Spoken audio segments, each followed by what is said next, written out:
Today's Mother's Day in the Philippines and some parts of the world. Andito sila ngayon sa Thailand at ang Mother's Day ng Thailand ay sa August 12. Dito nga sa Thailand, dahil mostly ay Buddhist sila, bibihira ang magkaroon ng Catholic Church at maswerte talaga dahil dito sa probinsya ng Ubon Ratchathani, mayroong bukod tanging church na pwede nilang puntahan para magsimba.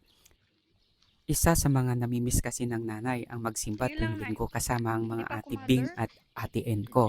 Pero ngayon, talagang babawi ang bunso namin dahil siya na lang lagi ang kasakasama ng aming nanay para magsimba.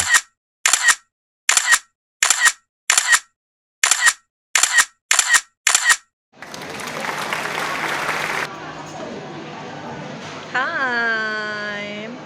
Happy Mother's Day!